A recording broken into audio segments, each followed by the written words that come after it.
আসসালামু আলাইকুম। আশা করছি আপনারা সকলে ভীষণ রকম ভালো আছেন, সুস্থ আছেন। অ্যান্ড রাইট নাও শুনছেন ভৌতিক দুনিয়ার সাথে আছে আমি জেফরি খান। ভাইয়ের সাথে বলতে চাই, ভৌতিক দুনিয়ার নতুন এক ইউনিক আয়োজন নিশ্চয়ই জানেন, শনিবারের আয়োজন গ্রাম বাংলার ভূতের গল্পে আপনাদের সবাইকে আবারও আরেকবার স্বাগত করছি। এবং নিশ্চয়ই জানেন যে গ্রাম বাংলার যে সেগমেন্টটা আমি করছি, গ্রাম বাংলার ভূতের গল্প, এটা কিন্তু খুব দারুণ একটা সেগমেন্ট, সবাই অনেক বেশি পছন্দ করেন। আপনারা অন্যরকম সাউন্ড ডিজাইন থাকে, প্রতিটা আলাদা আলাদা সাউন্ড এফেক্ট থাকে এবং মানে পুরো জীবন্ত একটা গল্প আমি শেয়ার করি। এবং তারই ধারাবাহিকতা এটা কিন্তু আমাদের আরেকটি নতুন একটা সংযোজন এবং দারুণ রকমভাবে কিন্তু আমি আজকে শেয়ার করতে চলেছি গ্রাম বাংলার ভূতের গল্প। এবং আজকে কিন্তু ঘটনা পাঠিয়েছেন আমাদের সানি ভাই, এবং সানি ভাইয়ের দেওয়া ঘটনা কিন্তু আজ শেয়ার হবে। এবং একই সাথে ফিরোজ ভাইয়ের দেওয়া ঘটনা আর শেষ রাত্রির যাত্রী এবং সানি ভাইয়ের ঘটনা, সুখী পাগড়ির ঘটনা, দুটি অসাধারণ ঘটনা আপনারা শুনতে চলেছেন। আশা করছি আপনাদের অনেক বেশি ভালো লাগবে। ভালো লাগলে অবশ্যই কমেন্ট করে জানাবেন। এবং আপনারা চাইলে আপনারা কিন্তু ঘটনা পাঠাতে পারেন ভৌতিকদুনিয়া@gmail.com থেকে। এই ইমেলে অথবা হোয়াটসঅ্যাপ করতে পারেন। হোয়াটসঅ্যাপ নাম্বার হচ্ছে 0400930111। This is it. আর বেসিক্যালি বলবো না, চলে যাচ্ছে সরাসরি আজকে ঘটনায়।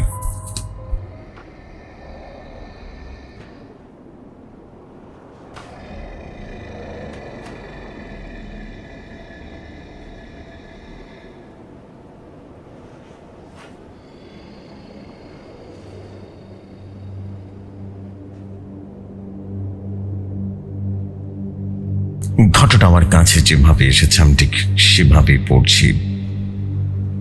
গ্রাম বাংলার ভূতের গল্পের জন্য ঘটনা, সুখী পাগলির ঘটনা। আসসালামু আলাইকুম জফর ভাই, কেমন আছেন আপনি? আশা করি আল্লাহ তাআলার অশেষ রহমতে অনেক ভালো আছেন। আমিও আল্লাহ তাআলার অশেষ রহমতে অনেক ভালো আছি। আমি মোহাম্মদ সানি খান, দেশের বাড়ি গাইবান্ধা জেলা, বর্তমানে ঢাকার নারায়ণগঞ্জে অবস্থিত গার্মেন্টসের কোনো এক অপারেটর হিসেবে কর্মরত আছি। আবার চলে আসলাম আপনাদের মাঝে নতুন একটা ঘটনা নিয়ে। আর আজ শেয়ার করতে চলেছি একটা ঘটনা। আর সেই ঘটনাটি একটা পাগলির মুখে শুনেছিলাম, একদম বাস্তব একটা ঘটনা। আর এই ঘটনাটা শুনেছিলাম আজ থেকে প্রায় 10 বছর আগে।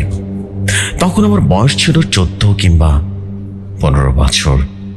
জেফরি ভাই, অনেক আগের কথা, তাই ঘটনাটা লেখায় কোনো ভুল ত্রুটি হলে ক্ষমা সুন্দর দৃষ্টিতে দেখবেন। তাহলে কথাবার্তা দেরি না করে সরাসরি চলে যায় ঘটনায়। সেদিন ছিল শুক্রবার, স্কুল বন্ধ। আমি ঠিক করলাম আমাদের বাড়ির পাশের রাস্তার ধারের জাম গাছ আছে, সেই জাম পাড়তে যাব। তো যেমন কথা তেমন কাজ। আমি সকালে 10টা বাজে জাম পাড়তে গেলাম।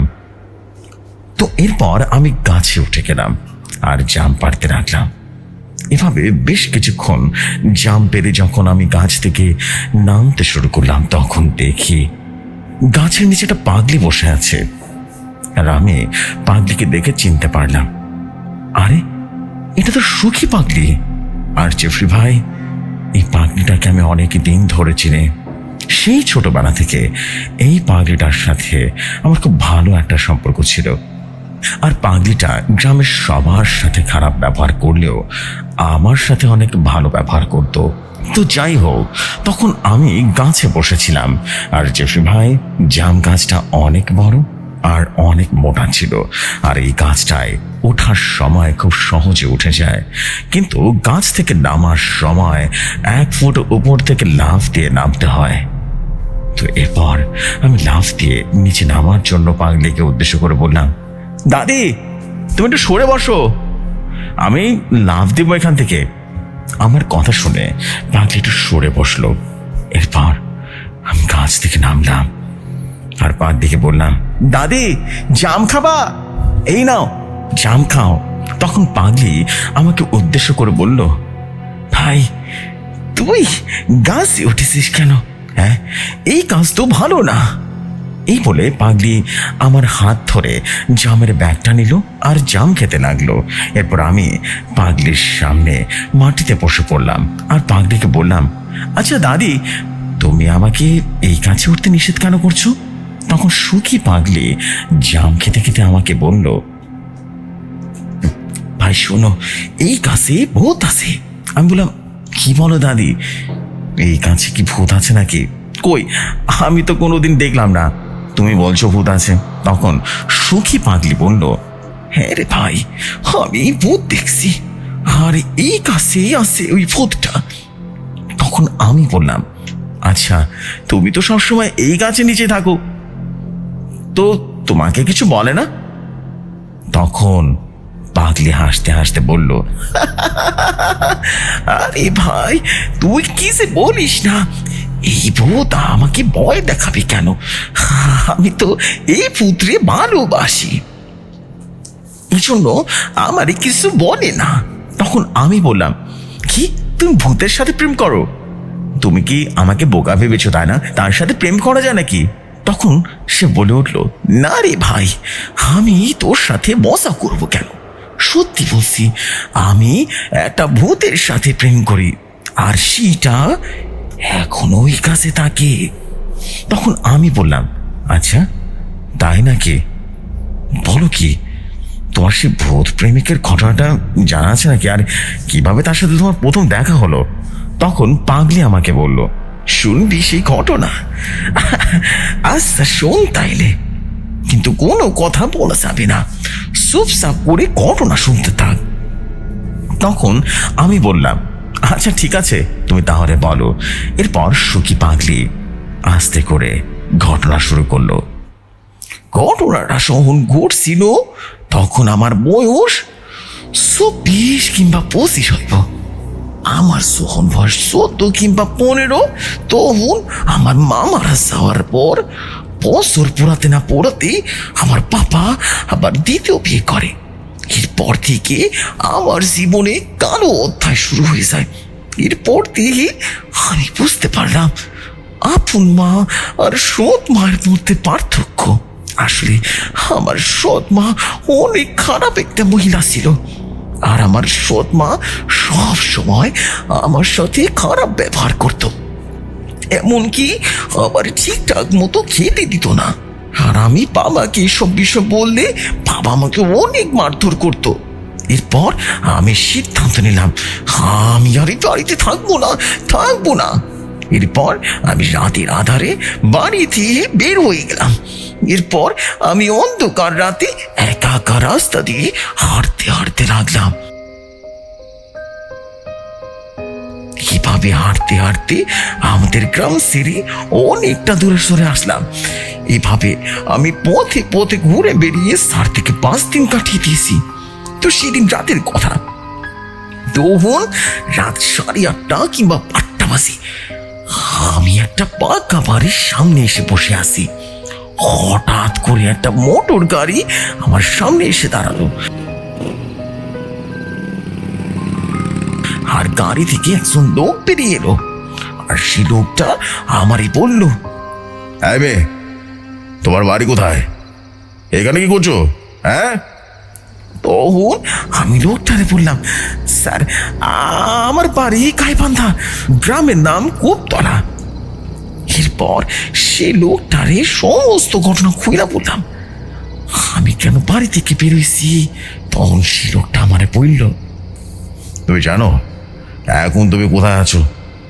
আমি তখন বললাম, না স্যার, আমি তো জানি না, আমি কিছু জানি না, আর এইটা কোন জায়গা তাও জানি না। আর আমি ৪ থেকে ৫ দিন যাবৎ পথে পথে ঘুরে বেড়াইতেছি, আর আজ সারাদিন কিছু খাইনি। ক্ষুধার যন্ত্রণায় এই বাড়ির নিচে বসে আছি। তখন লোকটা আমারে বলল, তুমি এখন রংপুর আছো, রংপুর। আর যাও, তুমি এখানে থাকো, আমি তোমার জন্য খাবার কিনে আনছি। এরপর লোকটা কিছুক্ষণ পর একটা রুটি আর 2টা কলা, একটা জুসের বোতল নিয়ে আসলো। এরপর খিদার তরুণায় তাড়াহুড়ো করে রুটি কলার জুস সব খাইয়া ফেললাম। আর এটাই আমার জীবনের সবচাইতে বড় ভুল ছিল। জেস ভাই এবার পাগলি দাদি আমাকে উদ্দেশ্য করে বলল, বুঝলি ভাই, মূলত ঘটনা শুরু এইখান থেকে। সে লোকটার সাথে কথা বলতে বলতে আমি কখন যে অজ্ঞান হয়ে গেছিলাম। আমার হুঁশ ফিরল তখন আমি খাটের উপরে শুয়ে আছি, আর সেই রাতে দেখা লোকটা আমার পাশে শুয়ে আছে। এরপর আমার শরীরে হাত দিয়ে আমি চমকে উঠলাম। আমি বুঝতে পারলাম আমার সব শেষ হয়ে গেছে। আমার পুরো শরীরটা কেমন যেন ব্যথা করতেছিল। এরপর আমি ব্যথায় কান্না করতে লাগলাম। আমার কান্নার শব্দ শুনে লোকটা ঘুম থেকে উঠা পড়লো, আর আমার মুখের মধ্যে টাকা চুরে লাগতো। কি ভয়ঙ্কর ব্যথা! আমার টল পেটে ব্যথা করতেছিল, মনে হইতেছিল কেউ জোর করে ব্যথা করতেছে। এইভাবে অনেকগুলো দিন কাটে গেল। প্রতিদিন রাতে কেউ না কেউ আসতো। আমি বুঝতে পারলাম সে লোকটা আমাকে পতিতালয়ে বিক্রি করে দিছে। আমি না চাইতে পেটের দায়ে আমাকে এসব কাজ করতে হইল। একটা মাতাল লোক আসলো, আমাকে প্রায় 1 ঘন্টা ধরে কাজ করলো। চলে যাওয়ার সময় আমার মুখে 10,000 টাকা ছুঁড়ে মারছিল। সেদিন আমার অনেক কষ্ট হয়েছিল। সে কি ভীষণ অসহ্য যন্ত্রণা হয়েছিল আমার। এরপর আবার একজন আইলো, এসে আমার হুকুম করলো, দরজা বন্ধ কর, বন্ধ কর। তখন আমি মনে মনে বললাম, তুমি করে ডাকো আমারে, তুমি করে ডাকো। এরপর সেই লোকটা চোখের দিকে তাকালাম, আর তার মুখে হালকা দাড়িতে ভর্তি ছিল। লোকটার মুখে একটা মায়াবী ছাপ ছিল। ঘরে ঢুকে সে মাথা নিচু করে বসে থাকলো। এরপর আমি সেই লোকটারে বললাম, কিরে বাবু, কিছু করবি না? যদি না করিস তাহলে টাকা দিয়ে চলে যা। সে মুখ তুলে আমার দিকে তাকাইলো, তার চোখ দুটো লাল হয়ে গেছে। এবার সে আমারে বলল, আমার মনটা শান্ত নেই, আমার কাছে এসে আমাকে একটু শান্ত করো। তখন আমি তার পাশে গিয়ে বসলাম। তার কথাবার্তা শুনে আমার মনে হয় না সে কোনো খারাপ লোক। এখানে কোনো ভালো লোক তো আসে না। তবে এরপর আমি কখন যে ঘুমায় পড়ছিলাম আমি নিজেও জানি না। যখন আমার ঘুম ভাঙলো, আমি ঘুম থেকে উঠা দেখি পাশে একটা চিঠি আর কিছু ওষুধ রাখা। এসব দেখে আমি অবাক হয়ে গেছিলাম। আর আমি লক্ষ্য করলাম আমার বিছানায় রক্ত, লাল লাল রক্ত, আর পুরো শরীর অসুস্থ যন্ত্রণা, পুরো শরীরে প্রচন্ড জ্বরের ভাব। সন্ধ্যের পরে দরজা বন্ধ করে রাখলাম, আর ভেতর থেকে সিটকানি দিয়ে রাখলাম। জোরে জোরে গাপ পড়ে যাচ্ছে আমার। ওরে জ্বর! কিছু রান্না করতে পারিনি আমি, ঘুমায় পড়ছিলাম। একটা পরিচিত কণ্ঠে আমার ঘুমটা ভাঙা গেল। দেখি সে ঘাটে বসে আছে। তখন সে আমারে বলল, তোমরা নিজেদেরকে এত কষ্ট দাও কেন? কে নাও, আজ আমি না এলে মরেই যেতে হয়তো বা। আজকে ওষুধগুলো খাও, আর আমি যতদিন না বলবো ততদিন কোনো কাস্টমারকে ঘরে ঢুকতে দেবে না, কেমন? এই বলা সে চইলা গেল। তখন আমি ভাবতে লাগলাম, কে লোক আমারই বা এত খেয়াল রাখতেছে কেন? সে তো আমার নামও জানে না, আমি তার কে হই? তাকে তো আমি চিনিও না। কে তুমি? কিন্তু শরীরটা এত ক্লান্ত লাগতেছে। সে কথাটা তাকে জিজ্ঞেস করা হলো না। শুধু এইটুকু বুঝতে পারলাম, ভেতর থেকে আটকানো সে কোলটা খুলে বেরিয়ে গেল বাইরে। ঠিক 3 থেকে 4 দিন পরের কথা। অনেকটা সুস্থ লাগতেছিল আমার, কারণ সে রাতে আসে আর দেখভাল করে আমার। থাকতে না পেরে আমি আজকে তারা জিজ্ঞেস করে ফেললাম, তুমি কে? আমি কি তোমার কেউ হই? তাহলে আমার জন্য এত কিছু কেন করতেছো? এখানে তো কেউ কাউরে কিছু দেয় না, আর কেউ কাউরে ভালোবাসে না। কোন উত্তর দিল না সে। এরপর সে আমারে বলল, সেদিনকে আমার আগের লোকটা তোমার সাথে এমন একটা ভয়ঙ্কর কাজ করলো, আর সেই জানাটা তোমাকে রাওয়াত করে তোমাকে এমন অবস্থায় ফেলে রেখে গিয়েছিল। এটা দেখার পর আমার খুব মায়া লেগে গেছিল। তখন আমি বললাম, তুমি যদি আমার ওভাবে না দেখতে, তুমিও কি আমার সাথে এই কাজটাই করতে? সত্যি করে বলো তো। তখন সে বলল, না, আমি খারাপ লোক হতে পারি, কিন্তু আমি কোনো জন্তু জানোয়ার নই। তার মুখে এই কথাটা শুনে তাকে আমি বুকে জড়িয়ে ধরলাম। বহুদিন হয়ে গেছে কেউ আমাকে ভালোবাসে এরকম কথা বলে নাই। তাকে বুকে জড়িয়ে ধরে আমি কেঁদে উঠলাম। তখন আমার মনে হইতেছিল যেন কোনো এক দোষ সম্পর্কের আত্মীয় তার বুকে আশ্রয় দিয়েছে আমায়, নাকি সে আত্মীয়ের চেয়ে অনেক বেশি কিছু। এত কিছু আমি জানি না, শুধু এতটুকু জানি যে আমি তাকে একটু একটু করে ভালোবেসে ফেলছিলাম। এতদিন বেঁচে থাকার ইচ্ছাটাও ছিল না, কিন্তু বেঁচে থাকার জন্য সেটা কারণ পেয়ে গেছিলাম আমি। এরপর সে রোজ আসতো আমার কাছে, আর আমাকে কিছু টাকা পয়সা দিত, আর বলতো যেন আমি ঘরে কোনো কাস্টমার না ঢুকাই। এই খবর এই প্রতিদিনালয়ে কেউ জানত না, কারণ আমি আমার আসল আত্মীয়ের কাছে যেমন অবহেলিত, ঠিক এইভাবে এখানকার সবাই আমাকে দূরেই ঠুলে রাখতো। যাক, এটা তো মন্দের ভালো, কিন্তু আমার উপরে তার কিসের মায়া? সে এত টাকা পায় কোথায়? এই কথা তাকে জিজ্ঞেস করেছিলাম, কিন্তু তার কাছে কোনো উত্তর পাইনি। মৃদু এসে বলেছিল, ওসব ছাড়ো, এগুলোর উত্তর আমি জানিও না, বুঝতে পেরেছ? তবে এতটুকু জানি যে রাত হলে আবার শক্তি বেড়ে যায়, তখন আমি সব কিছু করতে পারি, যা চাইবে তা এনে দিতে পারি। তখন আমি লোকটারে বললাম, পারবে? সত্যি পারবে?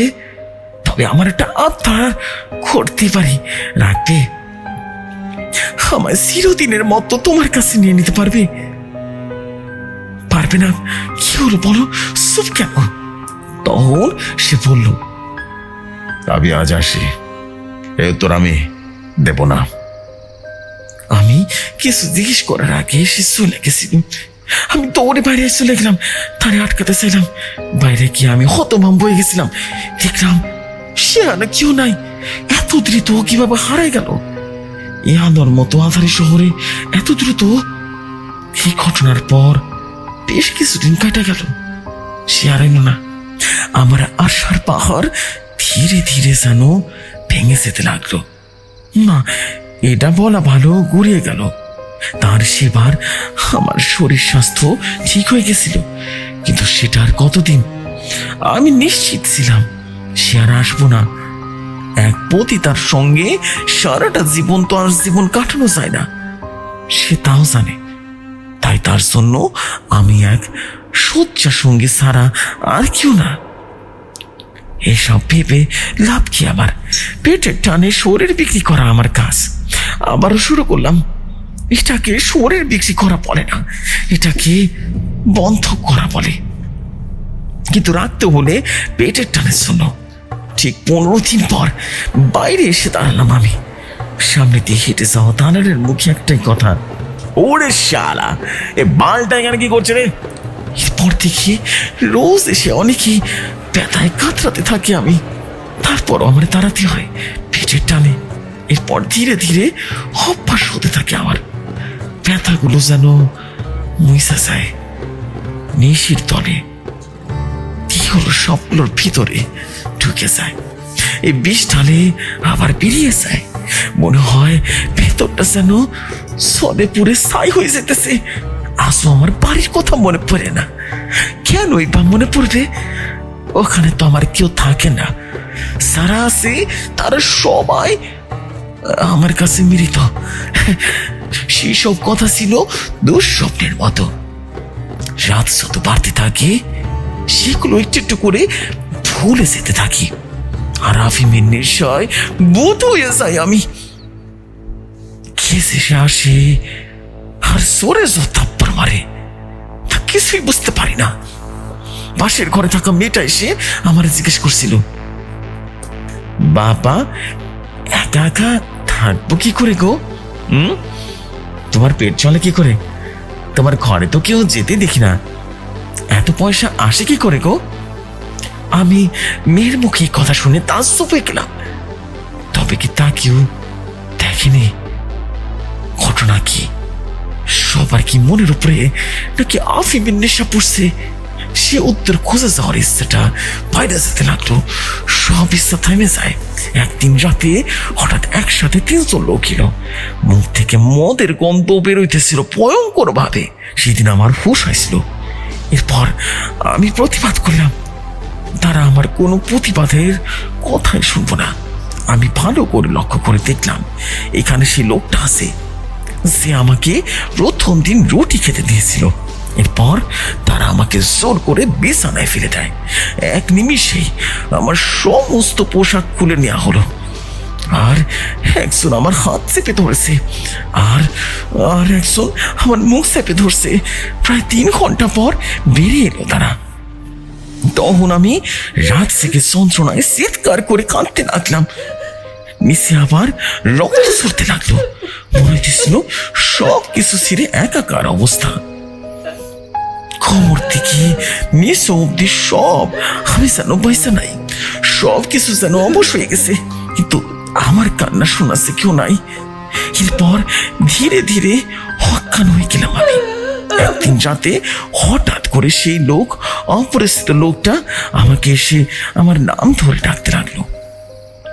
ভ্রমর, ও ভ্রমর, কি হলো? ওঠো, আমি মধু, ওঠো ওঠো। আমি বুকের উপরে শাড়িটা কোন রকমে চাপা দিয়ে রেখে সে আমার বসে আছে সামনে। তখন আমি আওয়াজ ফুটে বলে উঠলাম, সে এসেছে, আমার জন্য ফিরে এসেছে। তখন আমি কাঁপা কাঁপা কণ্ঠে বলে উঠলাম, মধু, তুমি? বেলা বাড়লো, অনেকটাই সুস্থ লাগতেছিল। আমি বুঝলাম আমার ক্ষতগুলোতে যত্ন করে ওষুধ মাখানো হয়েছে। হ্যাঁ, সব জায়গায় ক্ষত থেকে আর কোনো লজ্জা নাই আমার। আমি এখনো তার জন্যই বেঁচে আছি, এতটুকুই যথেষ্ট। সন্ধ্যার পর আমি অনেকটা সুস্থতা অনুভব করলাম। এরপর আমি তাকে জিজ্ঞেস করলাম, তুমি এতদিন ছিলে কোথায়? তখন সে আমাকে বলল, আমার খুব বিপদ, আমায় কিছু লোক খুঁজছে, ওরা আমায় মেরে ফেলবে। বুঝতে পেরেছ? আমার বেঁচে থাকাটা খুব জরুরি, তাই আসলি। যদি তোমার কিছু হয়ে যায়, তোমাকে হারাতে চায় না। আমি তখন বললাম, তুমি কি করো যে তোমায় ওরা মেরে ফেলতে চায়? সে তখন রাগি খসখস করে বলল, এসব কথা বাদ দাও, আগে বলো তোর ভয়ঙ্কর অবস্থা কে করলো? হ্যাঁ, আমার নীরবতা থেকে সে আমরা বলল, কি হলো? কে তারা? শুধু আমাকে বলো একবার, সবাইকে শেষ করে দেবো, সবাইকে। কোথায় থাকে তারা? বলো বলো আমায়। এই বলা সে নিজে হন হন করে বাইরে গেল। তখন আমি মনে মনে ভাবতে লাগলাম, সে আবারও চলে গেল, সে কি আর ফিরে আসবে? আর যদি না ফেরে, তাহলে আমি নিজে নিজের শেষ করে ফেলবো। পরদিন রাতে দরজায় কড়া পড়লো। তখন রাত 3টা বাজে। ঘুমাতে যাবো ভাবছি, এমন সময় মধু এলো, হাতে 2টো বড় সুটকেস। তখন আমি তারে জিজ্ঞেস করলাম, এতে কি হয়েছে? এটা হাসি দিয়ে বলল, এতে তোমার জন্য একটা উপহার আছে, দেখে ভয় পেও না, জানো কেমন? আমাকে এটা তো করতেই হতো তোমার জন্য। বইলা সুটকেসের টানাটা খুললো। সুটকেসের ভেতরে জিনিসটা দেখে আমার গা গুলায় উঠলো। আমি দেখতে পাইলাম সুটকেসের ভিতরে 3টা উল্টানো কাটা মাথা। এরপর ভয়ঙ্কর একটা হাসি।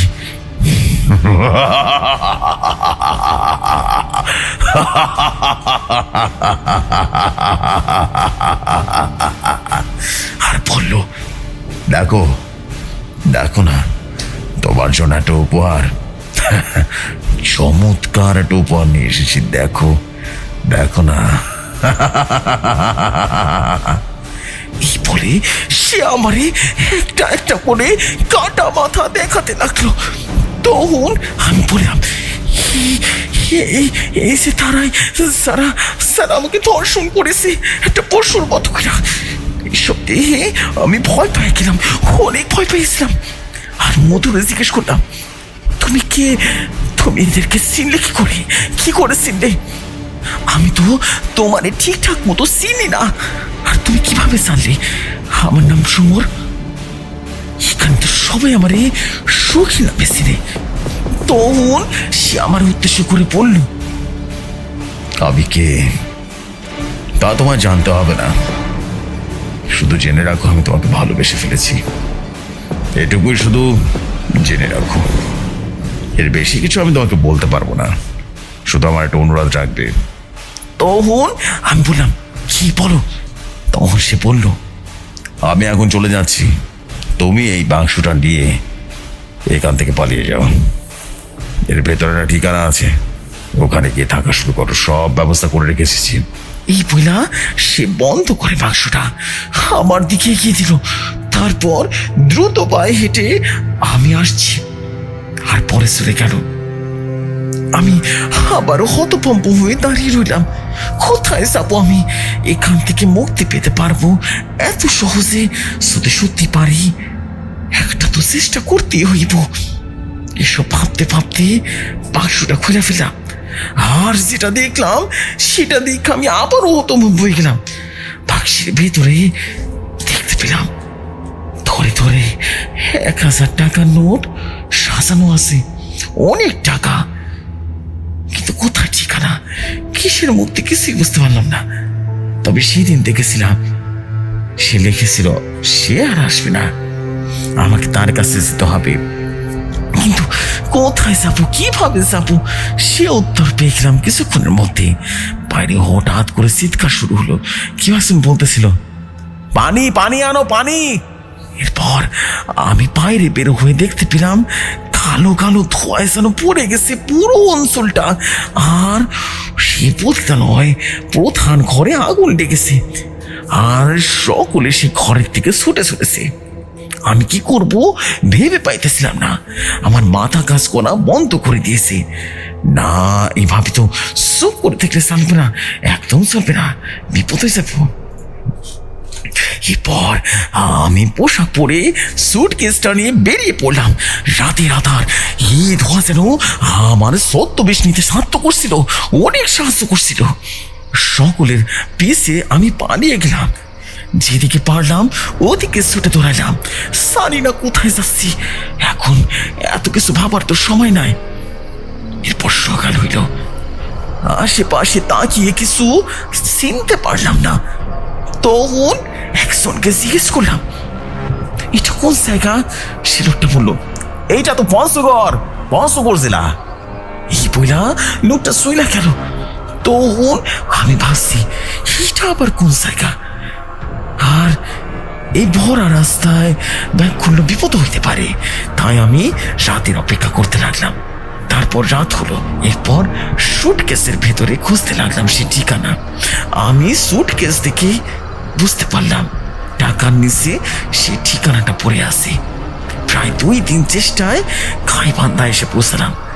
মধু আমার জন্য গাইবান্ধায় অপেক্ষা করছিল, নাকি আবার অন্ধকারে ভেসে যাচ্ছি জানি না আমি। এরপর আমি আমার বাড়ি ভাড়া নিলাম, ঠিকানায় লেখা বাড়িটা। কিন্তু সে তৈল না। 1 মাস গেল, 2 মাস গেল, কিন্তু মধুর তো দেখা পাইলাম না। তার দেওয়া সুটকেস আর টাকাগুলো আমার কাছে শেষ স্মৃতি। এরপর অনেকটা সময় চলে গেল। আমি বাড়িতে ভাড়া নিলাম। আমি যে বাড়িতে ভাড়ায় উঠছি সেই বাড়ির মালিক আমি অনেক পছন্দ করি। বাড়িওয়ালা আঙ্কেলের আন্টির বয়স প্রায় 50-এর বেশি হবে। একদিন উপরের ঘরে আন্টি আবার ডাকলেন তার কিছু কাজ করার জন্য। সত্যি কথা বলতে ওরা কোনোদিন জিজ্ঞাসা করেনি যে আমি একা কেন থাকি, তাই ওনাদেরও বেশ পছন্দ হয়েছিল আমার।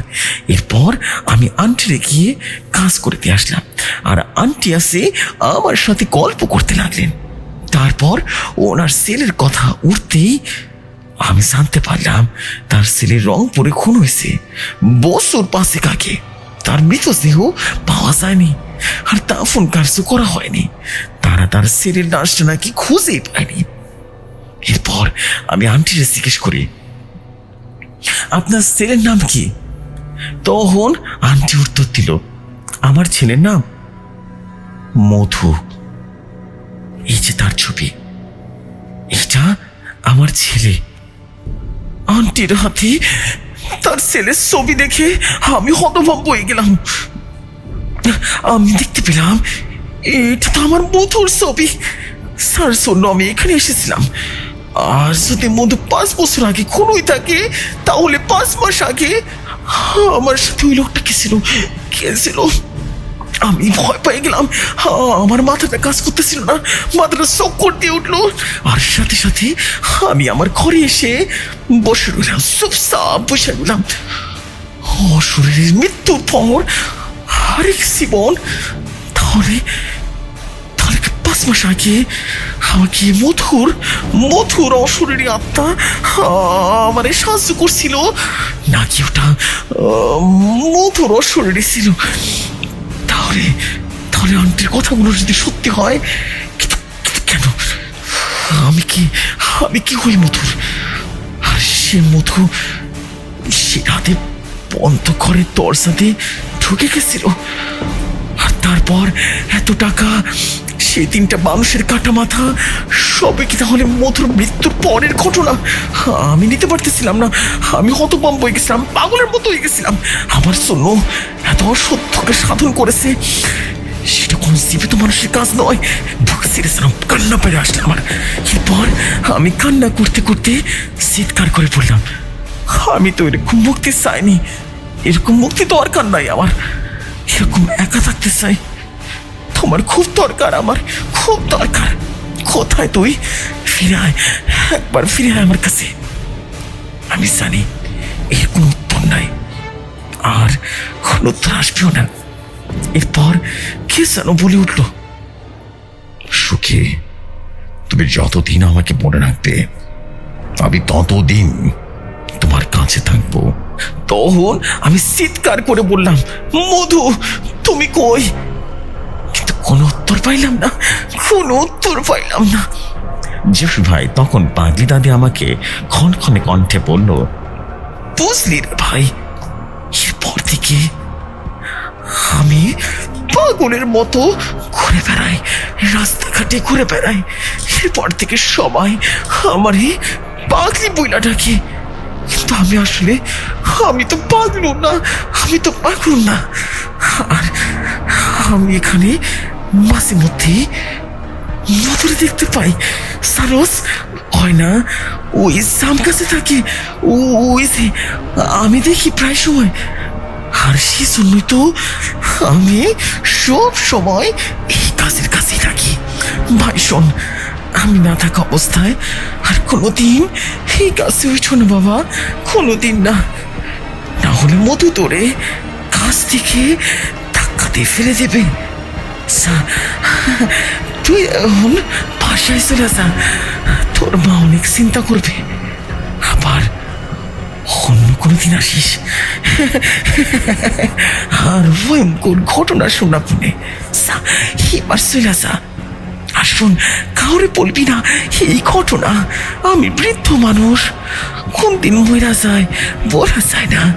যতদিন বাইসে আছি এখানেই থাকতে চাই, মধুর আত্মার সাথে থাকতে চাই, মধুরে দেখতে চাই। কোনোদিন বলবি না রে, কোনোদিন বলবি না, কাউরে বলবি না। এখন চলে যা। তো জেফরি ভাই, এই ছিল সুখী পাগলি দাদির ঘটনা। আর এই ঘটনাটা বিশ্বাস করুন, একদম রিয়েল একটা স্টোরি। আর আমি নিজে এটা শুনেছি। আর ঘটনাটা সুখী পাগলির নিজের মুখের ঘটনা, বিশ্বাস করুন, একটু বানানো ঘটনা নয়। জেফরি ভাই, সুখী পাগলি আমাকে একটা কথা বলেছে, আর সেটা সবাইকে উদ্দেশ্য করে বলতে চাই। আপনারা সবাই অপরিচিত কাউকে অন্ধের মতো বিশ্বাস করবেন না। আমরা অপরিচিত কারো জিনিস খাওয়া থেকে বিরত থাকবো। তো জেফরি ভাই, এই ছিল আজকের সুখী পাগলি দাদির ঘটনা। আপনারা সবাই ভালো থাকুন, সুস্থ থাকুন, আর আমার জন্য সবসময় দোয়া করবেন।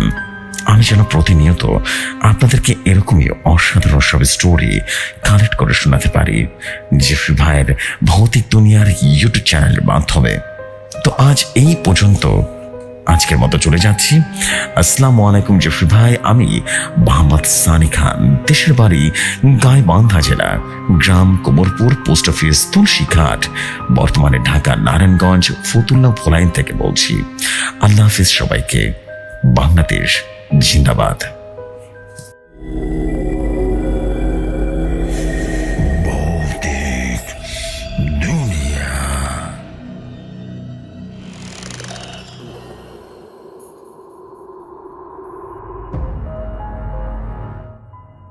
Oh my God. Oh my God. What was that? That is what we call the story of beauty. Oh my goodness. What a beautiful story. এবং বলতেই হয় ভাই, মন জয় করে ফেলেছেন ভাই। এত সুন্দর সুন্দর স্টোরি পান কোথায় ভাই? বিশ্বাস করেন, আমি কল্পনা করতে পারিনি এত ভালো একটা ঘটনা আমি পাবো আজকে। This is absolutely beauty story. মাশাআল্লাহ মাশাআল্লাহ ভাই, মন জিতে নিয়েছেন ভাই। আপনার মতো মানুষই তো দরকার ভৌতিক দুনিয়ায়, বিশ্বাস করুন। আশা করছি গ্রাম বাংলার ভূতের গল্প এই সেগমেন্টটা আরও বেশি প্রসারিত হয়ে যাবে আমাদের এই প্রিয় ভাই সানি ভাইয়ের মাধ্যমে। এবং আকাশ আচার্য ভাইকেও বলবো, ভাই গ্রাম বাংলার ভূতের গল্প কিন্তু চাই আপনার কাছ থেকে ভাই, প্লিজ। আপনাদের স্টোরি মাশাআল্লাহ ভৌতিক দুনিয়ার মানুষ কামড়ে ধরেছে একেবারে। বিশ্বাস করুন, আমি নিজে হতভম্ব হয়েছি, এত ভালো এত গোছানো ঘটনা কিভাবে সম্ভব হয় আপনাদের মাধ্যমে। ওফ, that is a beautiful thing. মাশাআল্লাহ ভাই। এবং আমি আশা করছি আপনাদের সবার কাছে ভয়াবহ রকম সুন্দর লেগেছে স্টোরি, এবং আপনাদের কাছে সুন্দর লাগবে ঘটনা ডেফিনেটলি অনেক বেশি সুন্দর হয়ে যাবে এবং আরও বেশি প্রসারিত হয়ে যাবে। এবং এভাবেই ধীরে ধীরে ভৌতিক দুনিয়া অনেক দূর এগিয়ে যাবে। এবং আজকের সেগমেন্টে কিন্তু প্রথম ঘটনা আমরা শুনে ফেললাম, এবং ঘটনাটা এত সুন্দর ছিল, এতটা রিয়েলিস্টিক একটা স্টোরি ছিল।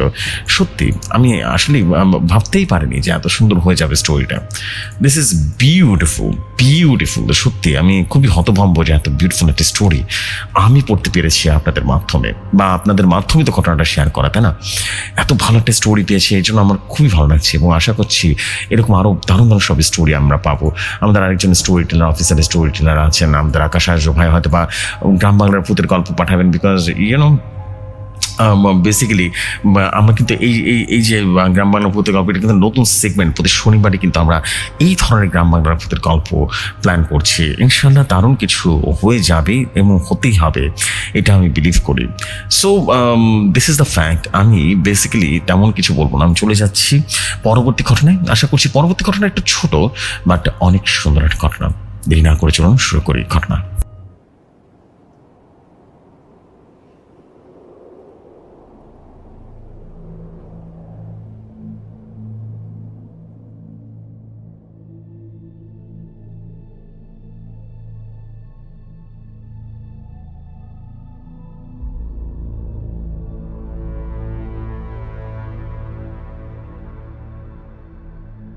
গল্পটি আমার কাছে যেভাবে এসেছে আমি ঠিক সেভাবে পড়ছি। আসসালামু আলাইকুম জেফরি ভাই, কেমন আছেন? আশা করি আপনি ভালো আছেন এবং ভৌতিক দুনিয়ার সকল মেম্বার্সরা আশা রাখি সবাই ভালো আছেন। আমি ফিরোজ খান বলছি মিরপুর থেকে। আজ গ্রাম বাংলার ভূতের গল্পের জন্য একটা নতুন গল্প কালেক্ট করে পাঠিয়ে দিলাম। গল্পটি ভালো লাগলে আপনি পড়ে শোনাতে পারেন। গল্পের নাম রাত্রের যাত্রী, ষষ্ঠীপদ চট্টোপাধ্যায়। গল্পটি ভালো লাগলে পড়ে শোনাবেন। বেশ কয়েক বছর আগের কথা, এক শীতের রাতে রাজীব আমাদের বাড়িতে এসে হাজির হলো। খেতে তখন শুতে যাচ্ছি, এমন সময় রাজীব এলো। রাজীব আমার পুরনো বন্ধু, ব্যান্ডেলে থাকে। বললাম, কি ব্যাপার, এমন সময় তুই হঠাৎ করে? রাজীব হেসে বলল, আরে বলছি এখন কি খেতে দিবি তাই বল। দারুণ খেতে পেয়েছে বুঝলি। আমরা কি খাবি বল? লুচি আর আলু ভাজা খা, বরং এটাই ভালো হবে।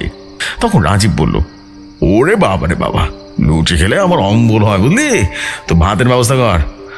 তাহলে স্টোভে ভাত বসিয়ে দে, কি বলিস? আর ডিমের ঝোল তো আছেই। অত ঝঞ্ঝাটের দরকার কি? ভাতের মধ্যে ডিম দিয়ে দে না, এটাকে তো আরো ভালো। গরম ভাতে ঘি মেখে ডিম সিদ্ধ করে চমৎকার খাওয়া যাবে। এই বলে জামা প্যান্ট ছেড়ে লুঙ্গি আর সোয়েটারটা পরে আমার তোক্তা পোষের বিছানায় লেপ মুড়ি দিয়ে গা এলিয়ে দিল। তারপর বলল, তুই তো দেশ দেশান্তর ঘুরে বেড়াচ্ছিস, পাটনায় গেছিস কখনো? আমি বললাম, না রে, কেন বলতো? তখন সে বলে উঠল, একটা অদ্ভুত চিঠি এসেছে বুঝলি, আমাকে কাল পাটনা যেতে হবে, তুই যাবি নাকি আমার সাথে? আমি কখনো বাইরে একা যাইনি বুঝলি, ছেলেবেলায় মা বাবার সঙ্গে একবার দেওঘর গিয়েছিলাম। আমি বললাম, যেতে কোনো আপত্তি নেই, কিন্তু আজকাল যে ট্রেনের অবস্থা না, তাতে বিনা রিজার্ভেশনে ট্রেনে ওঠাই তো মুশকিল হয়ে গেছে বুঝলি। তখন রাঁচি ভেসে বলল, সে ভাবনা তোকে ভাবতে হবে না, আমার ছোট জামাইবাবু ওই রেলের বুকিং ক্লার্ক বুঝলি, পাঞ্জাব মেরের দুটো বার্থের কাছে কথা বলে রেখেছি। এখন তুই যদি চাস তো ভালো হয়, না হলে আমাকে একাই যেতে হবে। আমি বলে, কেন, কি ব্যাপার বলতো? হঠাৎ করে পাটনা যাবি কেন? কি এমন চিঠি হলো তোর বলতো? হ্যাঁ। তখন রাজীব বলল, এই দেখ, বলে উঠে সে হ্যাঙ্গার থেকে ঝোলানো ওর জামার পকেট থেকে একটা চিঠি এনে আমাকে দেখালো। অল ইন্ডিয়া গভর্নমেন্ট সার্ভিস ছাপ দিয়ে লেখা আছে সেটা খাম। আমি সেটা হাতে নিয়ে তার ভেতর থেকে চিঠিটা বের করে পড়লাম। তারপর বেশ খুশির সঙ্গে বলে উঠলাম, এ তো রেডিও অফিসে। হ্যাঁ, রেডিও অফিস থেকে এসেছে। তুই রেডিওতে ভাষণ গাইবি বলে আবেদন করেছিলিস, আর ওরা তো ভয়েস টেস্টের জন্য ডেকেছে। কাল বাদে পরশু তো টেস্ট, তার মানে কাল রাত্রে পাঞ্জাব বেড়ে যেতে হবে। হ্যাঁ, পরশু ভরে নেওয়া, তারপর দুপুর দুটোয় পরীক্ষা নিয়ে সন্ধ্যার সময় ট্রেনে চাপলে সকাল হলেই হাওড়া। হ্যাঁ, মাত্র 2 থেকে 3 দিনের মামলা। রাজীব বলল, হ্যাঁ, মামলাটা তো 2 থেকে 3 দিনের, কিন্তু ব্যাপারটা হচ্ছে আমি কলকাতা সেন্টার থাকতে পাটনায় ভয়েস টেস্ট দিতে যাবো কেন বলতো? আর তার চেয়ে বড় কথা হচ্ছে, রেডিওয় গান করার জন্য আমি কোনো সময় তো কোনো আবেদন করিনি। ঘটনাটা কি, রেডিওতে আমি তো কোনো দিন এরকম আবেদন করার কথা প্রশ্ন ওঠে না। আমি তখন বললাম, তবে তো কথাই নেই, সেটা ছুঁড়ে কুচি কুচি করে ফেলে দে। আরে এখন বিশ্রাম নিয়ে গল্পের বই পড়, সেটাই ভালো হবে। সিনেমা দেখ, এসব কর। রাজীব তখন বলল, তাই করতাম, কিন্তু একবার ভেবে দেখ, এই চিঠিটা পড়। বলেই একটা চিঠি আমার হাতে ধরিয়ে দিল রাজীব। আমার মুখের দিকে তাকিয়ে চুপচাপ বসে রইল। সে চিঠিটা অনেকটা এরকম ছিল, ভাই রাজীব, আমি অভিজিৎ তোকে একটা চিঠি লিখছি। তোর হয়তোবা আমার কথা মনে নেই, কিন্তু আমি তোকে তো ভুলে যাইনি এখনো। স্কুলের লাস্ট বেঞ্চে বসে তুই গুনগুন করে গান গাইতিস, আর আমি মুগ্ধ হয়ে শুনতাম। একদিন এই গান গাওয়া নিয়ে চঞ্চল বাবু স্যার তোকে কি মারটাই না মেরেছিল, মনে আছে তোর? যাই হোক, আমি এখানে দরিয়াপুরের একটা পুরনো বাড়ি কিনেছি। এলাকাটা মুসলমানদের প্রধান, সেটা কোনো ব্যাপার না। তোর বকলমে আমি এখানকার রেডিও সেন্টারে একটা আবেদন পেশ করেছি। তুই চলে আয়, আমার জানাশোনা লোক আছে, তোর হয়ে যাবে। এখানে 2-4টা কল পাওয়ার পর কলকাতা সেন্টারে তোর ট্রান্সফার ব্যবস্থা আমি করে দেবো। শুনলাম এখনো বেসাতে তুই কিছুই করিসনি, কর্তব্য কোথাকার। যদি পারিস তো ওটাকে সঙ্গে করে নিয়ে আসিস। হ্যাঁ, ওটাও তো তোর মতো টোটো করে চারিদিকে শুধু ঘুরে বেড়াচ্ছে।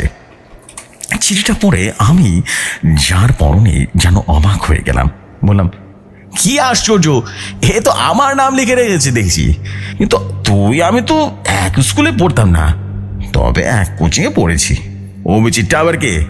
ওরা আমি তো কাউকে চিনতাম বলে মনে পড়ছে না। তখন রাজীব বলল, আমারও কিছুটা মনে পড়ছে না কে অভিজিৎ, অথচ সেটা এমনভাবে লেখা, সে যেন আমাদের দুজনকে অত্যন্ত খুব ভালো মতো চিনে, একদম পরিচিত। আমি তখন বললাম, কেউ আমাদেরকে ব্ল্যাকমেল করছে না তো? তাতে লাভ কি, আমরা তো টাকার থলে নিয়ে বসে যাচ্ছি না, তাই না? আমাদের ব্ল্যাকমেল করি বা কি করবে? আমি তখন বললাম, আমি বলি কি, সারা শব্দ না করে চেপে যা ব্যাপারটা, এত প্যারা নিস না। তখন রাজীব বলে উঠলো, দেখ ভাই, গান আমি অনেক দিন ধরে ছেড়ে দিয়েছি, কাজে গান গাইতে পারবো না। টানপুরা কিছুই আমার জানা নেই, তবে বিশ্বাস কর, আমন্ত্রণে আমার রক্তে দোলা লেগে গেছে। দেখি না একবার পরীক্ষাটা দিয়ে, যদিও উত্তরে যাই, অবশ্যই অভিজিতের ব্যাপারটা খুবই রহস্যময়। তবু ওর সঙ্গে দেখা করি, হয়তো কখনো না কখনো পরিচয় ছিল, কিন্তু আশ্চর্য এই যে আমার ঠিকানাটা জানলো কি করে? ব্যান্ডেলে তো আমার নতুন করে বাড়ি করেছে, এই ঠিকানা তো জানবার কথা না। আমি তখন বললাম, আমি তবুও বলছি আশাটা ছেড়ে দে, বরং কোথাও বেড়াতে যেতে চাস তো বল, ঘুরে আসি 2 থেকে 4 দিন। রাজীব তখন বলল, তাহলে আমাকে একাই যেতে হচ্ছে। আমি বললাম, আহা, তুই শুধু তো ভুল বুঝছিস আমাকে। আমি কি সেই কথা বলেছি তোকে? শুধু তাই না, তুই ভেবে দেখ না, রেডিও একটা সরকারি সংস্থা, অ্যাপ্লিকেশন তো তোর নিজের সই নেই, অন্যকে তোর হয়ে সই করে দিয়েছে, অথচ তুই ওর জাল আবেদনটাকে রীতিমতো পরীক্ষা দিতে যাবি। এটা কি ধরনের কথা?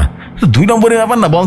ধরা পড়লে কিন্তু কেলেঙ্কারি হয়ে যাবে বললাম। হ্যাঁ, হলে হবে, তবুও যাবো, দেখবো কে এই বেটা অভিজিৎ। চল তবে, আর কি করার। আমি মুখে ওকে বারণ করলেও কৌতূহল আমারও কম ছিল না। সেই রাতটা 2 বন্ধুদের গল্প গুজব করে কাটিয়ে পরদিন সকালে রিজার্ভেশনে চলে গেলাম। টিকিট অবশ্য অসুবিধা হলো না, ওর ছোট জামাই বাবুর সেজন্য 5 আপে 2টো বার্থ পেয়ে গেলাম। সঙ্গে করে টাকা করেও নিলাম বেশি করে। ঠিক হলো পার্টনার কাজ শেষ হলে রাজগীর কিংবা বেনারসে গিয়ে কাটিয়ে আসবো কয়েকটা দিন। এখন অক্রানের শেষ পর্যায়ে এই কনকনে শীতের বিহার ইউপি এর দর্শনীয় স্থানগুলো ঘুরে বেড়াতে মন্দ লাগে না। পরদিন রাতে গাড়ির পার্টনার কোচে 3 টায়ারে শুয়ে হোটেলের কষা মাংস আর তন্দুরি রুটি খেতে খেতে মনে হলো যেন বদ্ধ কাঁচা থেকে মুক্ত হওয়া পাখির মতো ডানা মেলে উঠছি। প্রচণ্ড শীতের দাপটাকে ঢাকতে সারা গায়ে কম্পন বড়ি দিয়ে ট্রেনের দোতলায় দুলতে দুলতে কখন যে জেগে কখন যে ঘুমিয়ে পড়েছি তা নিজেই বুঝতে পারলাম না। শেষ রাতে ট্রেনটা পাটনা জংশনে এলো। আমরা কনকনে শীতের মধ্যে ট্রেন থেকে নেমে প্ল্যাটফর্মের ওভারব্রিজ পার হয়ে ওপারে গেলাম। তারপর গেটের টিকিট জমা দিয়ে 2য় শ্রেণীর ওয়েটিং রুমে গিয়ে দাঁড়ালাম। চারদিকে লোকজন, কোথাও পা রাখার জায়গা নেই। এই দারুণ শীতে কাঁথা কম্বল বড়ি দিয়ে বেঁচে শুয়ে আছে সবাই। আমরা অযথা এদিক সেদিক পায়চারি করতে লাগলাম। বসবার জায়গা না পেয়ে স্টেশনের বাইরে এসে স্টেশনের কাছে একটা চায়ের দোকানে চায়ের অর্ডার দিলাম। বাইরে তারা ঝলমলে শেষ রাতের আকাশ, আলোকময় সজ্জিত পাটনা শহর। সত্যি বলতে কি, সেই প্রচুর শীতের কাঁপতে কাঁপতে এই ধরনের পরিবেশে একরকম মুহূর্তের মধ্যেই যেন কারো দুধের তৈরি গরম চা ভারে কি যেন খেতে কি আরাম পেয়েছিলাম তা বলে বোঝাতে পারবো না। আমরা যখন চা খাচ্ছিলাম তখন হর্ন বাজিয়ে একটা সাইকেল রিক্সা এসে আমাদের সামনে দাঁড়ালো। আইয়ে বাবু, রাজেন্দ্রনগর নাকি? আমি বললাম, আরে রাজেন্দ্রনগর নয়, দরিয়াপুর। চালিয়ে চালিয়ে। চা খাওয়া শেষ করে দাম মিটিয়ে বলে উঠলাম, যাব, কিন্তু এত অন্ধকারে নয়, ভোরবেলা যাব। তখন সে রিক্সাওয়ালা বলল, এখন গেলে কি হবে? সামান্য 2 টাকার লোক কি আপনি কোথাও নিজে খুন করে ফেলবো? আমি বললাম, না না না, তা বলছি না, মানে নতুন আসছি তো, এখন গেলে ঠিকানা খুঁজে বাড়ি চিনতে অসুবিধা হবে। তখন সে রিক্সাওয়ালা বলল, কিছু অসুবিধা হবে না আপনাদের, অভিজিৎ বাবুর কাছে যারা আসেন তাদের কোনো অসুবিধা আমি করি না। আমরা দুজনেই একসাথে চমকে উঠলাম। বললাম, তুমি কি করে জানো অভিজিৎ বাবুর কাছে যাচ্ছি? হ্যাঁ? তখন রিক্সাওয়ালা বলল, উনি আমাদেরকে বলে রেখেছিলেন যে 2জন বাঙালি ছোকরা আমার বাড়িতে আসবে, তাদের কোনো অসুবিধা যাতে না হয় সেজন্য এখানে লাগিয়ে দিয়েছিল। আমি তখন বললাম, এ তো আমরা যে গাড়িতে আসবো তোমার অভিজিৎ বাবু তা জানলেন কি করে? হ্যাঁ, অভিজিৎ বাবুর কাছে যারা আসেন তারা রাতের গাড়িতে আসেন বাবু। আমরা তা আমরা সেই লোক তুমি জানলে কি করে? হ্যাঁ? তখন সে রিক্সাওয়ালা বলল, আমি যখন রাজেন্দ্রনগর বললাম না, আপনারা যখন দরিয়াপুর বললেন তাতেই বুঝে গেছিলাম আপনারাই তারা। আমরা দুজনেই পরস্পরের দিকে একবার তাকিয়ে চোখে চোখ রেখে সম্মতি জানিয়ে রিক্সায় উঠে বসলাম। আলোকোজ্জ্বল পাটনা শহরের বুকে রাত্রির চাঁদছি। আমরা প্রচন্ড শীতে কাঁপতে কাঁপতে রিক্সায় চলছি। বাইরে প্রচুর বাতাস, রিকশার সামনে ভেপু বাজিয়ে দ্রুত গতিতে এ পথ সে পথ দিয়ে দরিয়াপুর এগিয়ে চলল। এভাবে অনেকটা পথ যাওয়ার পর রাস্তা ছেড়ে বস্তি অঞ্চলের গলিতে ঢুকলো রিকশা। এতক্ষণ তবু পথ ঘাটে দু একজন মানুষের কোনো যানবাহন নজর পড়েছিল। দোকানপাট বন্ধ থাকলেও রোড লাইটের পথঘাট উজ্জ্বল ছিল। এখন এই গলির নরকে শুধু অন্ধকার আর অন্ধকার। এই গলি সে গলি করে করে কোথায় সে নিয়ে চললো সে তাই জানে। তারপর একটা বাড়ির সামনে এসে অনবরত ভ্যাপু বাজাতে লাগলো। আমরা বললাম, এই বাড়ি নাকি? হ্যাঁ বাবু, এ বাড়ি, এ মকান অভিজিৎ বাবু গায়ে। আমরা তখন দরজায় কড়া নাড়লাম। অভিজিৎ, হ্যাঁ অভিজিৎ। দু একবার ডাকার পরে ভেতর থেকে সাড়া পেলাম। হ্যাঁ হ্যাঁ, এক মিনিট দাঁড়া। আমরা দরজা খোলার অপেক্ষায় দাঁড়িয়ে রইলাম। এমন সময় হঠাৎ খেয়াল হলো রিক্সাটা নেই। তাই তো, গেল কোথায়? ভাড়াও তো দেওয়া হয়নি।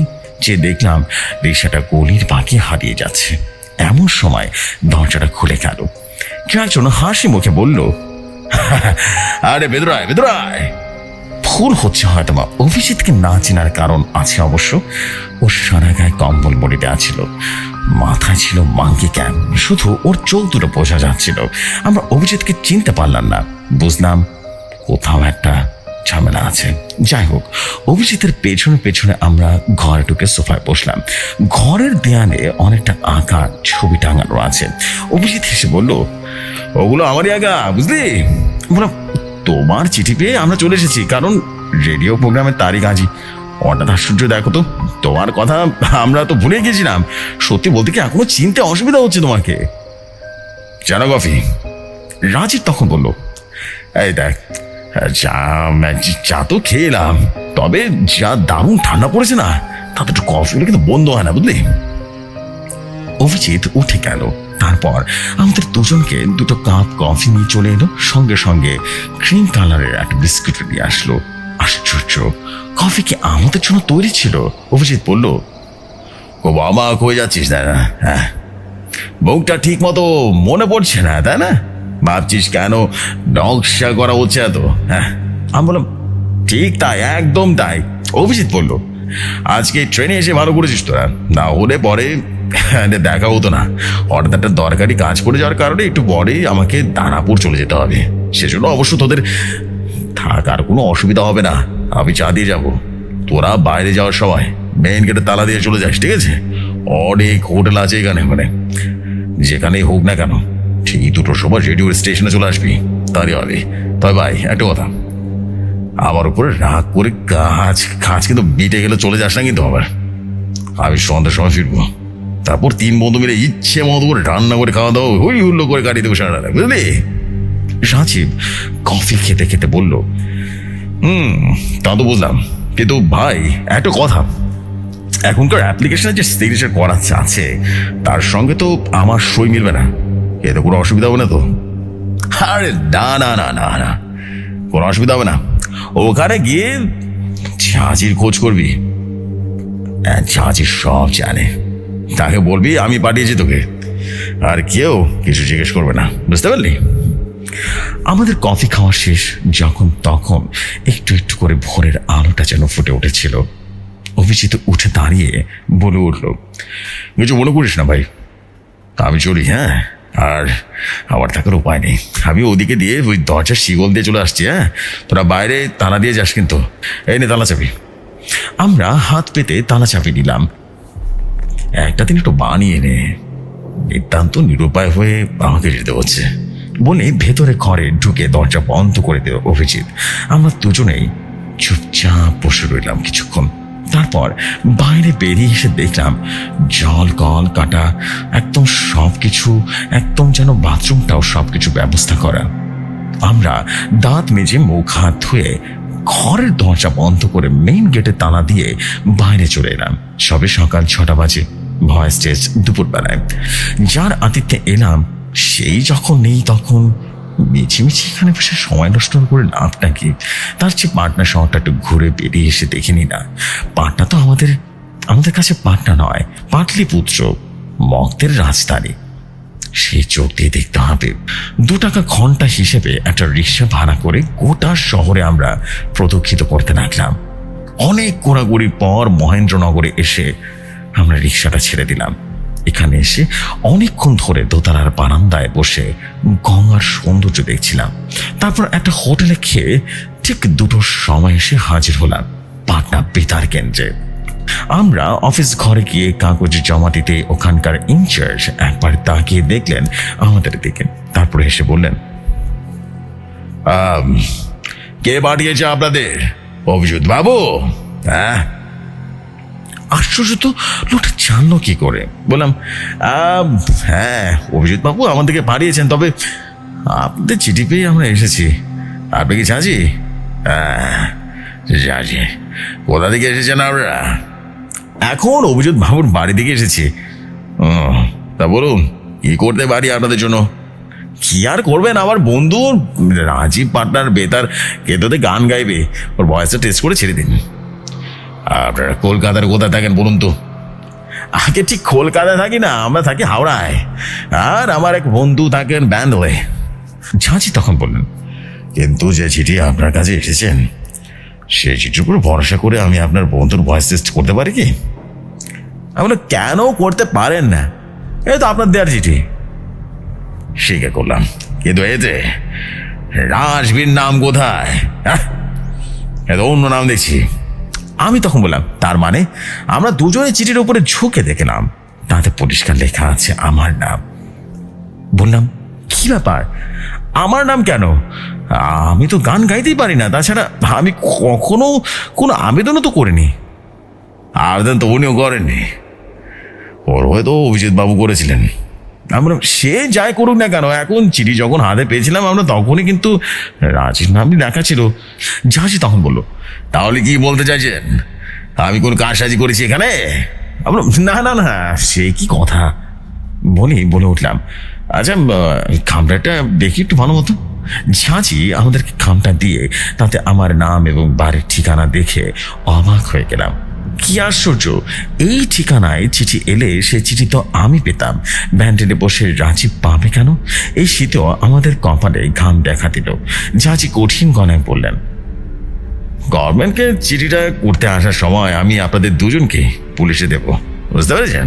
আমরা রীতিমতো ভয় ভয় বললাম, ঝাঁঝি প্লিজ আপনি বিশ্বাস করুন, আমরা তো সজ্জরে নই, আসলে আমরা বোকা মরে গেছি এখানে এসে, কে আমাদেরকে বিপদে ফেলবে আমরা কল্পনা করতে পারিনি।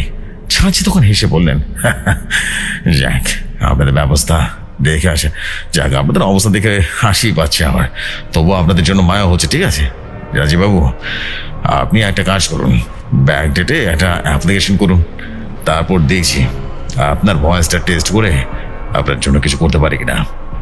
রাজীব তাই করলো। ঝাঁঝি ওকে নিয়ে চলে গেলেন স্টুডিওর ভেতরে। তারপর প্রায় আধা ঘন্টা বাদে যখন ফিরে এলেন তখন রাজীবের মুখ বেশ প্রসন্ন ছিল। ঝাঁঝি বললেন, আপনার অ্যাপ্লিকেশন ফর্মে আপনি অভিজিৎ বাবুর ঠিকানাটা দিয়েছেন তো? রাজীব তখন বলে উঠল, হ্যাঁ সেই তো দিয়েছি। ঠিক করেছেন, কারণ ওয়েস্ট বেঙ্গল থেকে এসে পাটা অডিশন দেওয়া বা প্রোগ্রাম তো পাওয়া যায় না। তবে আপনার কেসটা আলাদা, আপনি ফর্মের পেছনে একটা ব্যান্ডের ঠিকানা লিখে দিন, পাস করলে বা প্রোগ্রাম পেলে চিঠি দেবো। ঠিক আছে, মনে হচ্ছে আপনার হয়ে যাবে, আর ওর জন্য আমি প্রাণ চেষ্টা করব। তবু আমি তো ফাইনাল অথরিটি নই। ইতিমধ্যে বাড়ি ফিরে গিয়ে বেশ পুরোদমে সঙ্গীত চর্চা চালিয়েছেন, যদি পাস করে যান তবে শীঘ্রই গান গাইতে আসতে হবে। ঠিক আছে? আমরা তখন বললাম, প্রোগ্রাম পেলে কতদিন বাদে পাওয়া যায় বলুন তো? তা মার্চ দিনই তো বটেই। আমরা নমস্কার জানিয়ে উঠতেই ঝাঁঝি বললেন, কোথায় যাবেন এখন? এখন আর কোথায় যাবো, অভিজিতের ওখানেই যাবো। ঝাঁঝি বললেন, আপনারা দেখছি রীতিমতো সম্মেদ হয়ে গেছেন। আচ্ছা আপনাদেরকে একবারের জন্য মনে হলো না এই নামে আপনাদের কোনো বন্ধু নেই? একবারও কি মনে হয়নি? অমাবস্যার মতো অন্ধকার হয়ে গেল আমাদের মুখ। ঝাঁঝি কি করে জানলো এই কথা? সত্যি তো এই নামে তো আমার কোনো বন্ধু নেই, না রাজীবের কোনো বন্ধু আছে। আমরা কাঁপা কাঁপা কণ্ঠে বললাম, কি ব্যাপার বলুন তো? তার আগে বলুন, আপনারা এসেছেন কখন, কোন গাড়িতে এসেছেন?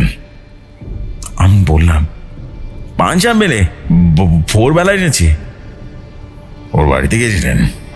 আচ্ছা, আগে হ্যাঁ, খুব বড় জ্বর, ভোরবেলায় গেছেন।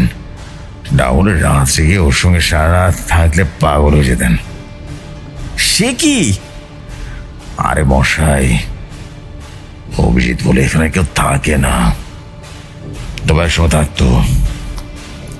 আমার বিশেষ বন্ধু লোক ছিল তখন। আজ থেকে 7 থেকে 8 বছর আগে ওই বাড়িটা কেনার পর এক বিশেষ সম্প্রদায়ের লোক হাতে ওর খুন হয়।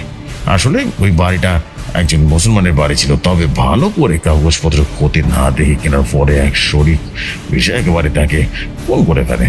তারপর থেকে প্রায় সময় দেখা যায় 6 মাস 1 বছর অন্তর অন্তর বিভিন্ন অঞ্চল থেকে বাঙালি ছেলেমেয়েদের এইভাবে উড়ো চিঠি দিয়ে এখানে ডেকে এনেছে এবং ওর অলৌকিকতার নিদর্শন হিসেবে প্রতিবারই দেখা যাচ্ছে পরীক্ষার্থী তার কাগজ জমা দেওয়ার পর কাগজ হয় অন্য নাম ঠিকানা ফুটে উঠেছে, নয়তো কাগজ একদম সাদা হয়ে যাচ্ছে। এই নিয়ে আমরা বিরক্ত হয়ে গেছি ভাই। এমনিতে অভিজিৎ খুব ভালো ছেলে ছিল, গান বাজনা করতো, ছবি আঁকতো। তা যাক, আপনার জন্য ভুল ওই বাড়িতে কোনোভাবে রাত কাটাবেন না। সোজা স্টেশনে গিয়ে ঘরের ছেলে ঘরে ফিরে যান, না হলে কিন্তু অভিজিতের প্রেত একদম খেয়ে ফেলবে আপনাদের। আমরা যেন কাল বিলম্ব না করে স্টেশনে চলে গেলাম এবং বেশি টাকা দিয়ে 6 ডাউনে পাটনা কোচে 2টো স্লিপার বার্থ রিজার্ভ করে সেই রাতে পাড়িয়ে এলাম। জাজি অবশ্য কথা রেখেছিলেন। কিছুদিন পরে ভদ্রতা করে সরকারিভাবে চিঠি দিয়েছিল রাজীবকে পাটনা বেতার কেন্দ্রে ভয়েস টেস্টে উত্তীর্ণ হতে না পারার কথাটা জানিয়ে দিয়েছিলেন। ওই রাত্রের কথা আজও মনে পড়ে, গায়ের লোম দাঁড়িয়ে যায় বারবার। এই ছিল ঘটনা জেফরি ভাই। ঘটনাটি ভালো লাগলে আপনি আপনার তরাজ কণ্ঠে পড়ে শোনাবেন। আমি ফিরোজ খান বলছিলাম। আশা করছি গ্রাম বাংলার সেগমেন্টটি আরো বেশি প্রসারিত হোক, সুন্দরতম হয়ে যাক, ভয়াবহ হয়ে যাক। ইতি ফিরোজ খান, বীরপুর থেকে বলছি।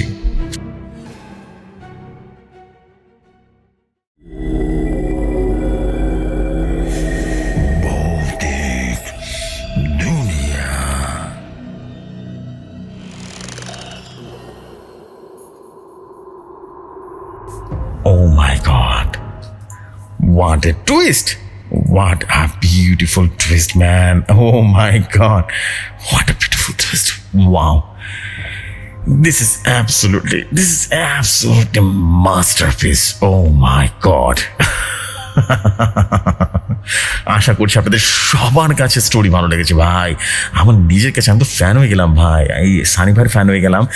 আর আমাদের তো ভাই আছেন, এই যে আমাদের প্রিয় ভাই ফিরোজ ভাই, তিনি যে স্টোরি কানেক্ট করেন না রে ভাই, উফ my goodness, basically super amazing story ছিল man. This is absolutely masterpiece story ছিল, আলহামদুলিল্লাহ। এবং আশা করছি আপনাদের সবার কাছে স্টোরি ভালো লেগেছে। আজকে 2টা স্টোরি শোনালাম এবং 2টা স্টোরি দারুণ রকম সুন্দর ছিল এবং এটা আপনারাও নিশ্চয়ই বুঝতে পেরেছেন। এবং গ্রাম বাংলার সেগমেন্টে সত্যি আমি চেষ্টা করছি আমার জায়গা থেকে সর্বোচ্চ সুন্দরভাবে আপনাদের কাছে পৌঁছে দিতে। আশা করছি আপনাদের অনেক বেশি ভালো লেগেছে এবং ভালো লাগলে অবশ্যই অবশ্যই অবশ্যই আপনারা কমেন্ট করবেন। আর দেরি করবো না, এখনকার মতো এখানে বিদায় নিচ্ছি। ইনশাল্লাহ আপনাদের সাথে আবার কথা হবে। ততক্ষণ ভালো থাকুন, সুস্থ থাকুন। আসসালামু আলাইকুম, শুভরাত্রি সবাইকে।